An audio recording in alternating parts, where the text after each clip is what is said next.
अन अनुस्वार या बिंदु वाले शब्दों को अंग्रेजी में कैसे लिखेंगे, बिल्कुल महा ट्रिक के साथ। अगर आपने वीडियो को अंत तक देख ली, इनको अंग्रेजी में कन्वर्ट करना आपके लिए बिल्कुल आसान हो जाएगा। शर्त यह है कि वीडियो को आप अंत तक देखें। चलिए चलते हैं बोर्ड पर। सबसे पहले मैं आपको व्यंजन वर्ण के अंदर बिंदु या अनुस्वार का प्रयोग करके अंग्रेजी में लिखना सिखाऊंगा। तो देखिए, ये का है, का से हा तक मैंने लिखा, ज्ञा को नहीं लिखा, जिन पर मैं बिंदु का प्रयोग किया हूं। अब देखिए, ये क्या पढ़ा जाएगा, अन बिंदु की मात्रा वाले शब्द अंग्रेजी में। इसे आप बिंदु भी कहते हैं, अनुस्वार भी कहते हैं। अब देखिए, ये पढ़ा जाएगा कन। तो आप एक फॉर्मूला दिमाग में रखिए कि ये बिंदी जिसे आप अनुस्वार कहते हैं ना, ये म भी बनता है, ये न भी बनता है, आधा न आधा म। न और म ये दोनों का काम करता है। क्या करता है, कहीं इसी का उच्चारण न भी होगा और कहीं इसका उच्चारण म भी होगा। ये आप दिमाग में रखिए। अब यहां क्या पढ़ा जाएगा, कन। कन क्या पढ़ा जाएगा, क अनुस्वार कन। तो कन जैसे आप हिंदी में लिखते हैं कन, का अनुस्वार कन या कनो कन, दोनों बराबर है। का अनुस्वार कन भी पढ़ा जाएगा और कनो कन, तो इसका उच्चारण क्या होगा, कन कन। अब ऐसे ही सारे को आप पढ़ते जाइएगा, कन। अब देखिए, जरा मैं आपको इसका ट्रिक भी समझाऊं कि ये का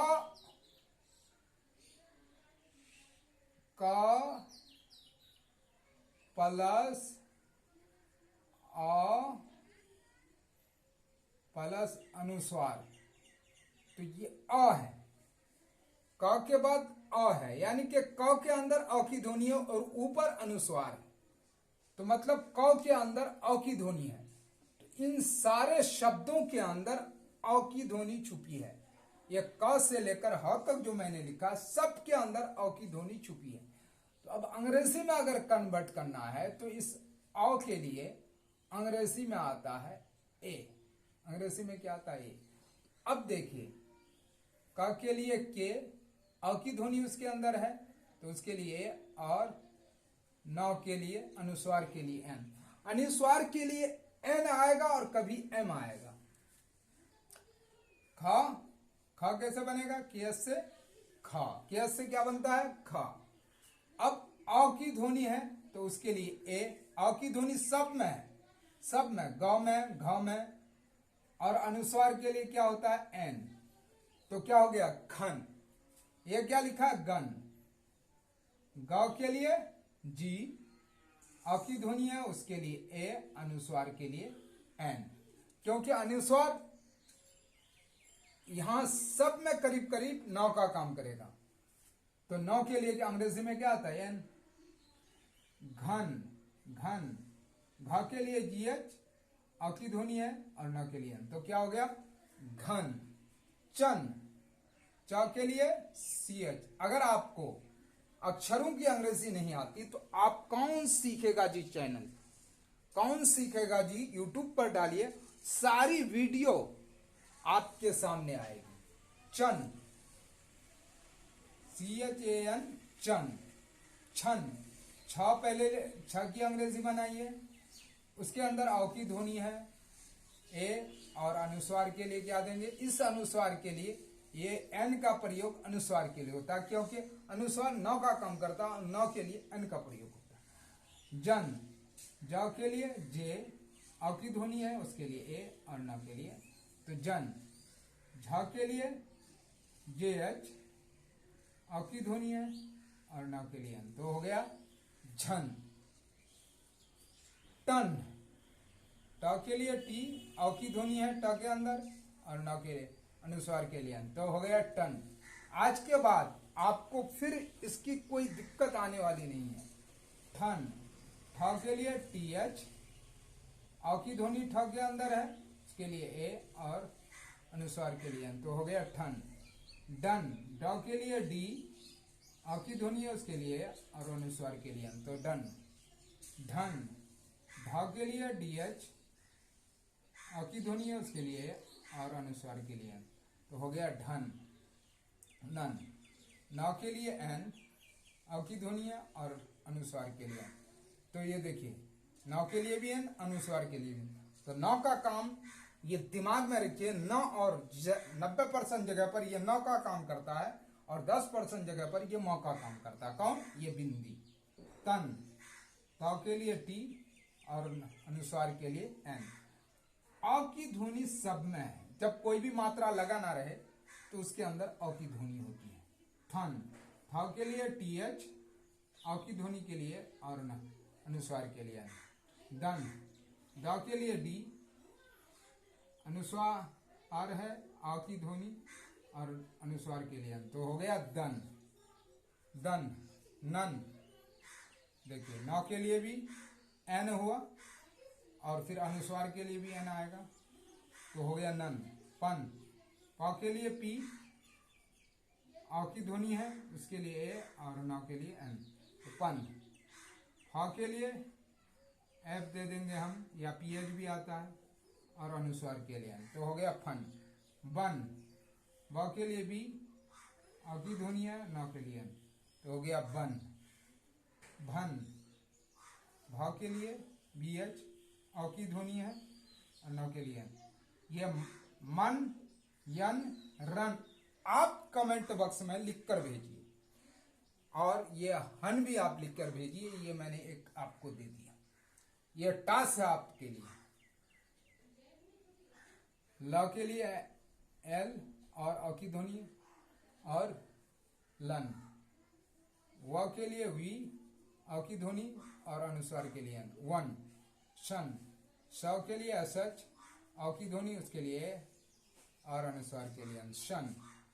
स के लिए एस एच, अ की ध्वनि और अनुस्वार के लिए सन। स के लिए एस, अनुस्वार के लिए सन। हन, ये हन आप लिख के भेजिए। हन, भन, मन, यन, रन ये सारा आप लिख करके भेजिए कमेंट बॉक्स में। देखते हैं आप कितना एक्टिव हैं। अब देखिए इन शब्दों को आपको अंग्रेजी में लिखना है। तो अ के लिए क्या होगा?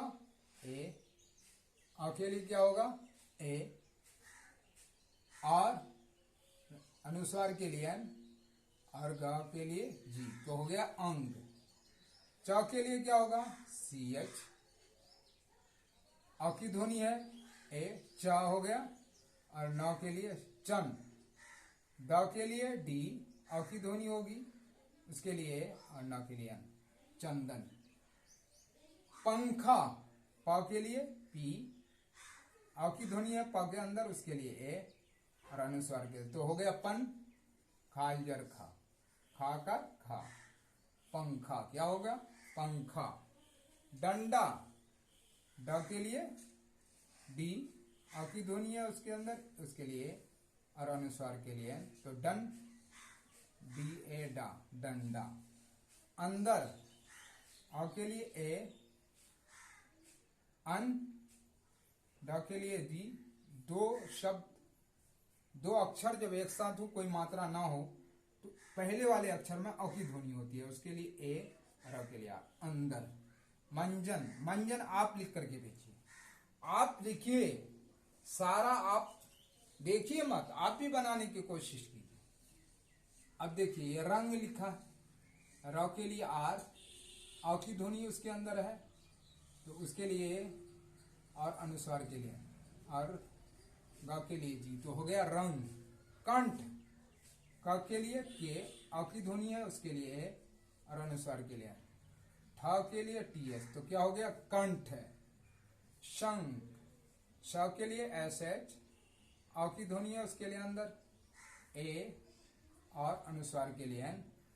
क के लिए के और अ की ध्वनि है क के अंदर और अ के लिए आ तो हो गया शंकर। शंकर, घ के लिए जी एच, क्या हो गया? जी एच, अ की ध्वनि है उसके अंदर अनुस्वार के लिए तो हो गया घन। ट के लिए टी और बड़ी की मात्रा के लिए डबल ई तो हो गया घंटी। बंद, बा के लिए बी, आ की ध्वनि है उसके लिए ए और अनुस्वार के लिए ड के लिए दी। तो हो गया बंद। पंजा आप कमेंट बॉक्स में लिखिए। पतंग, प के लिए पी, आ की ध्वनि है उसके लिए ए, प, ता के लिए टी, आ की ध्वनि है उसके अंदर ए और अनुस्वार के लिए पतंग जी, ग पतंग। रंक, र के लिए आर, आ की ध्वनि है उसके अंदर और अनुस्वार के लिए क के लिए के। तो हो गया रंक। अंक, आ के लिए ए, क के लिए के। तो क्या हो गया अंक। गंदा, गा के लिए जी, आ की ध्वनि है उसके अंदर ए और अनुस्वार के लिए ड के लिए दी, आकार की मात्रा के लिए। तो हो गया गंदा। बंदर, ब के लिए बी, आ की ध्वनि है उसके अंदर अनुस्वार के लिए दोनों के अंदर, पहले के अंदर आ की ध्वनि होगी, द के लिए डी, उसके अंदर आ की ध्वनि है और के लिए आर। तो हो गया बंदर। ये भंग आप लिखकर भेजिए कमेंट बॉक्स। अगर अनुस्वार और बिंदी वाले शब्दों को अंग्रेजी में लिखना आपको अच्छा लगा तो लाइक कीजिए, सब्सक्राइब कीजिए, अपने दोस्तों को शेयर कीजिए। जय हिंद।